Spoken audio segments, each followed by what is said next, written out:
Obama has any intention of paying for all of this spending? Folks, if he had any intention of paying for it, he wouldn't do 90% of it because we don't have the money. They don't care about paying for it. All that's just words. All that's just rhetoric, paying for it, because he knows you have to worry about paying for it. He knows we all have to be concerned about, except, wrong again, except the wards of Barney Frank and Chris Dodd, who were given homes that everybody knew they could never pay for.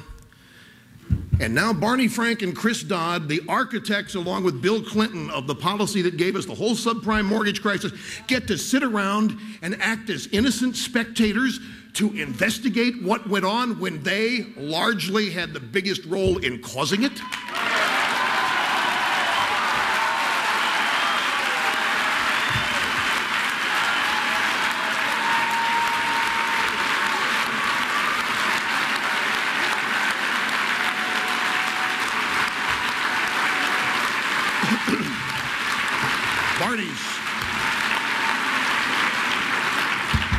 Congressman Frank's definition of affordable housing is you get a house that you don't have to pay for, that everybody else in the neighborhood will pay for.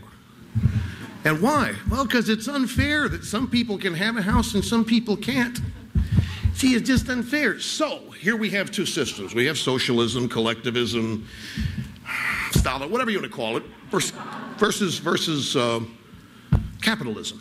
Now, admittedly, over here on the right side, capitalism, there will be unequal outcomes because we're all different. And some of us care more and have more passion, and we know what we want to do, and others are still struggling for it. Some people are just going to work harder than others. Okay, you get what you work for. Those who have a genuine inability, for whatever reason, are taken care of. We're compassionate people. On the left side, when you get into this collectivism, socialism stuff, these people on the left, the Democrats and liberals today, claim that they are pained by the inequities and the inequalities in our society. And they believe that these inequities and inequalities descend from the selfishness and the greed of the achievers. And so they tell the people who are on different income quintiles, whatever lists, they say, it's not that you're not working hard enough. You could have what they have, perhaps, if you applied it. They're stealing it from you. So what liberals do, and I say this again to another thing, I know the people of the country are watching. I was watching a focus group after some event this week. It might have been after Obama's State of the Union show. And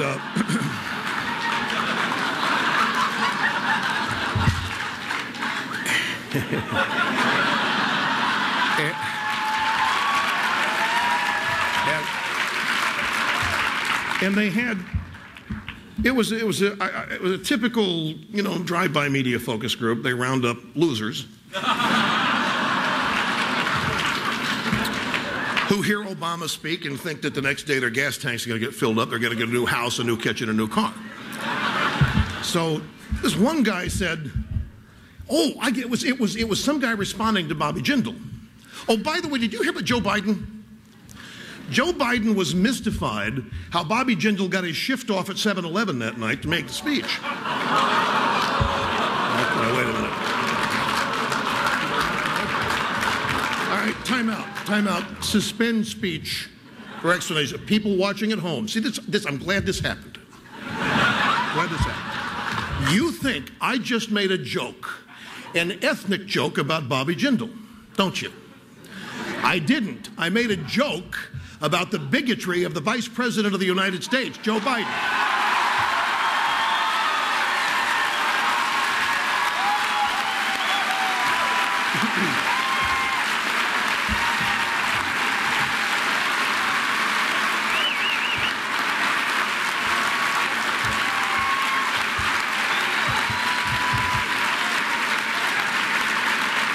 It was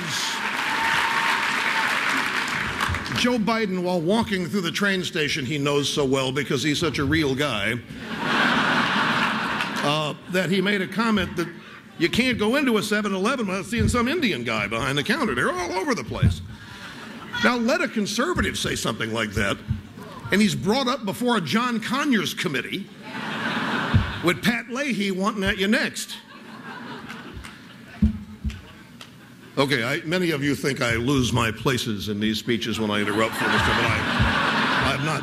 By the way, what time is it? Okay, we have plenty of time. We have to be out of here by...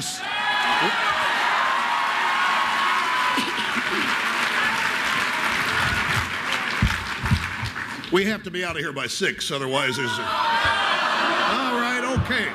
Depends on how you behave. I'll decide as we go on. What liberalism, Democrat Party, for those of you in the country, I really want you to believe this because it's the truth. I'm not saying this because I believe it. This is a core. We want the best country we can have. We want the most prosperous people. We want to be growing. We want to lead the world. We want everybody to want to come here legally. We want this country to be so damn great. And we just cringe to watch it, basically capitalism be assaulted and our culture be reoriented to where the people that make it work are the enemy. That's not the United States of America. The people that make this country work, the people that pay in their mortgages, the people getting up and going to work, striving in this recession to not participate in it, they're not the enemy.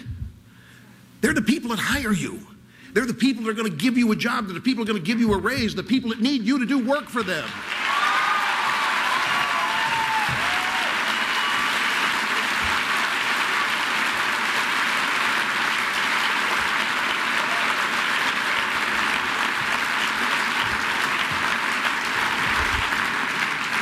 President Obama, and take your pick of any Democrat, love to say, we've tried it your way, meaning Reaganism.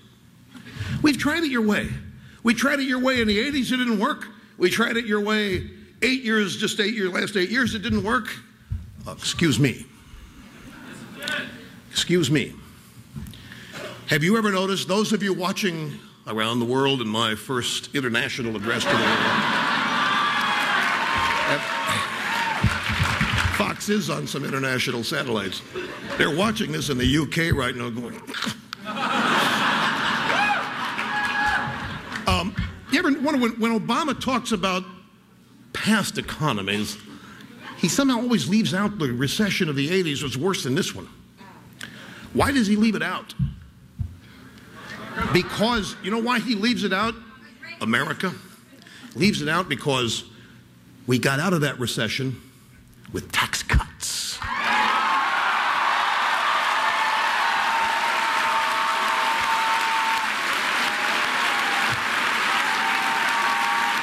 you. Thank you very much.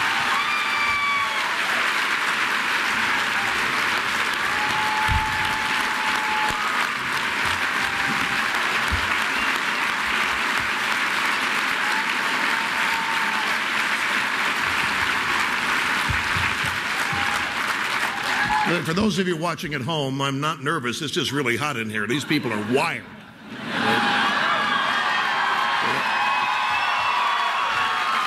Now, we got out of the 1980s recession with tax cuts. Do you know that President Obama, in 6 weeks of his administration, has proposed more spending than from the founding of the country to his inauguration? This is not prosperity. It is not going to engender prosperity. It's not going to create prosperity. And it is also not going to advance or promote freedom. It's going to be just the opposite.